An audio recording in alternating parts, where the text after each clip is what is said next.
We love getting your questions, so we want you to keep them coming via Facebook, Twitter, and on our webpage. Who knows, we might just answer your question here in the studio audience next.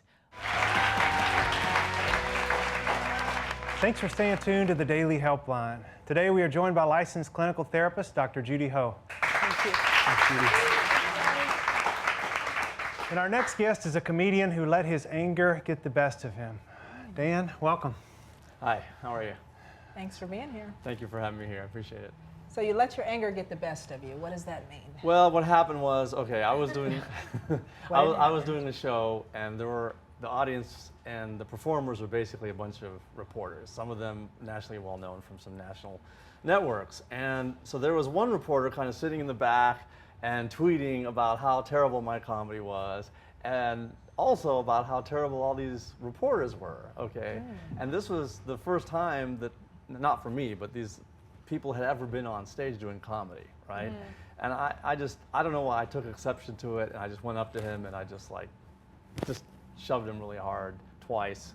And then he tweeted it, and then he had called the police, and I got arrested. Wait, you shoved him? Yeah. No, they said I punched him, but I didn't actually punch him. So yeah, I shoved him real hard, and you know, he called the police, and I was arrested, and so it made national news. And what's your question for us? Well, I guess my question is, you know, okay, I get criticized a lot. I mean, online, and you know, there's a lot of people saying really hateful stuff online, and I guess it's, you know, how to deal with that. And also, one thing that I had mentioned also is I was very bullied in school a lot. And, you know, like, they were like, the first day of school, I'll never forget it, in middle school, like, you know, and I'm not even Chinese, you know, it was just real, and you know, very physical abuse and emotional, and I mean, just every day, just, you know, just relentless.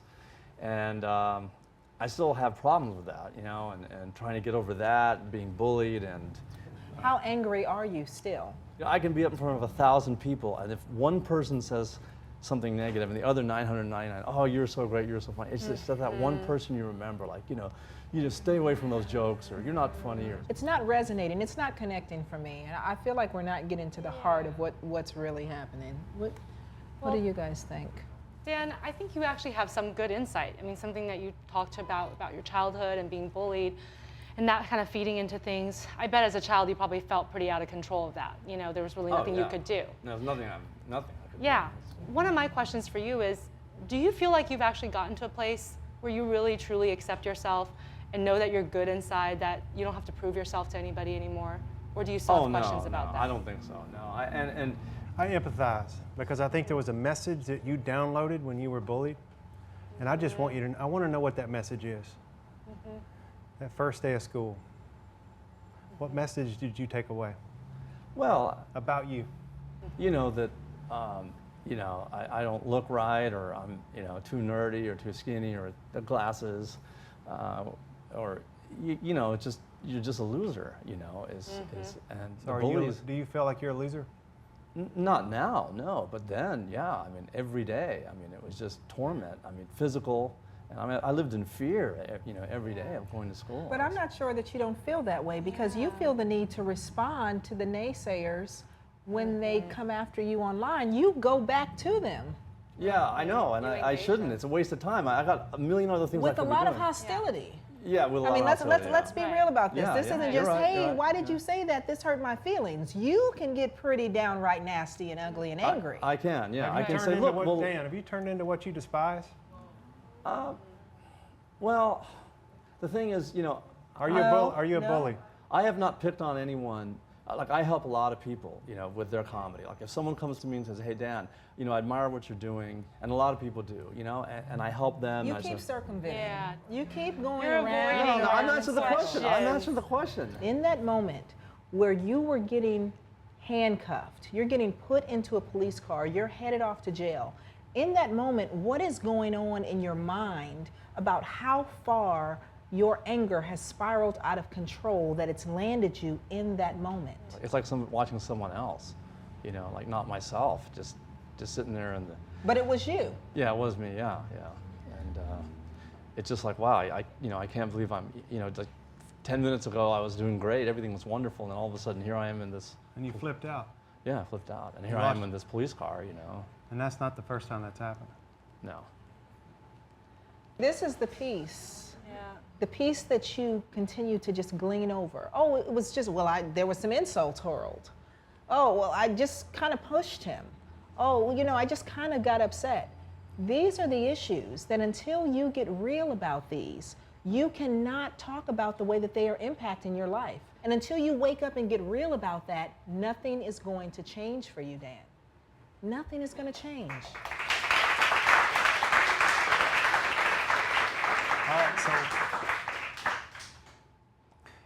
maybe there's something underneath this anger. I see a lot of fear, and I see a lot of sadness. It's probably never seen the light of day. Well, you know, I mean, you know, hey, I'm open to, you know, to whatever I would have to do. And you don't need to do this work alone. You can find a therapist who can help you dig there.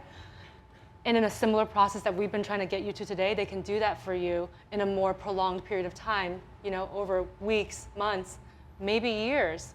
But you need guidance. You need somebody to help bring you out. I feel like I'm intervening on a drug addict here who has no clue the damage you're doing to your life or the people around you. Yeah. And so here's my letter. You seem like a good guy. You seem like a good man. You're asleep at the wheel. Obviously, we care about you or we wouldn't be spending this much time with you. We've thought enough about you to bring you on this show and answer this question. We're showing up. Now you got to show up. Spend some time peeling back those layers. And I promise you that if you stick with it, you'll get to where you need to go. Okay? Okay, fair enough. You will. Yeah. You'll get to where you need to go. Thank you, thank you. I thank you so much for being Thanks for your here. time. Thank Appreciate it. for Thank you. sharing. We'll be back with more right after this.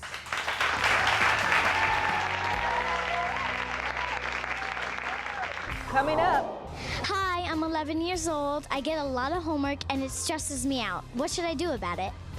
I'm sure it's just major stress. I don't know how you're getting through it.